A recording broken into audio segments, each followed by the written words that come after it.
Hello everyone, Merry Christmas. Welcome to my vlog. Today this paras ng Pasko. So, dilim. Makita mo. Nagka-surprise si Mahal, bulaklak. Oh my God. Oh, ang sweet talaga ng Mahal ko. Yan. Pinurpresa niya ako ng bulaklak para lang makapag-inom. Wala siya dito ngayon, nandoon sa party, kabilang bahay.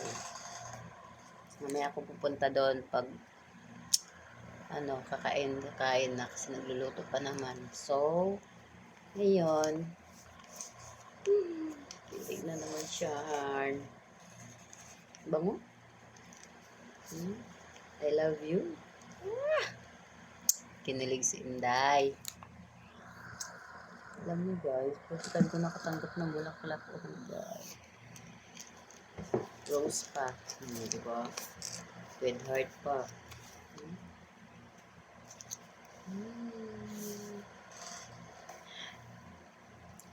Paskong Pasko. So, Merry Christmas to all.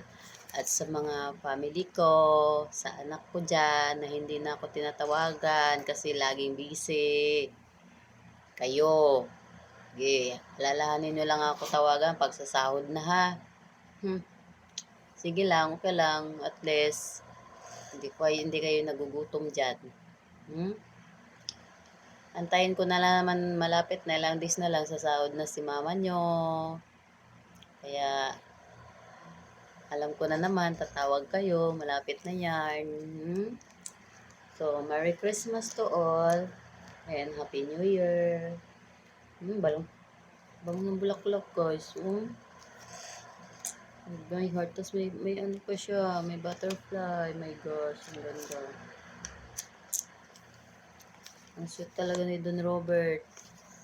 First time niya ako binigyan ng bulaklak, no, ngayong Pasko. Pero pag mansari, anniversary namin, wala akong bulaklak ngayon lang. Ngayon na lang naisipan ako bigyan bulaklak. Oh, di ba? 2 years mahigit na kami. Love you, si Mahal. Kahit mas bunganga. Ngayon, ayan. So, ngayon guys, mag-isa lang ako dito. Mamaya ako makalat po. Mamaya ako bababa pag mag-message na si Don Robert. Nagluluto pa sila ngayon. Mamaya niya ako babain kasi may mga bisita pati. Mga lalakar. Bango guys. Kilig yan. So, ayan. Merry Christmas. Merry Christmas. Merry Christmas and Happy New Year. Ako lang ang mag-isa dito sa kwarto ko. Paskong Pasko. So, ang oras ngayon ay... Oras na ba ngayon? 8:42. Magna 9 o'clock na ng gabi. Saudi time. Ngayon sa Pinas, madaling araw na, no? Umaga na, 8, 9, 10, 11, 12, 1. Magwa 1 o'clock pa lang na madaling araw. Dito gabi pa lang siya. Matutulog ako mamaya, tas umaga na sa Pinas, no? Sana, maalala nyo kung tawagan, ha? Kasi mag-isang linggo na, mahigit, hindi nyo ako tinatawagan. Ngayon, malapit na ang sahod, saka kayo tatawag, ha? Alam ko na naman ang style nyo. Sige lang. Magbubunganga na naman ako sa inyo, no? Para tatawag kayo.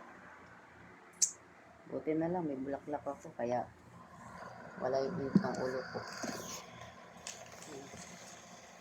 Kasi hindi mo ko naalala eh. So, sa mga kapatid ko, Merry Christmas. Sa nanay ko, Merry Christmas. Mga kapatid ko, mga pinsan, sa anak ko, Merry Christmas, everyone. Namimiss ko na kayo.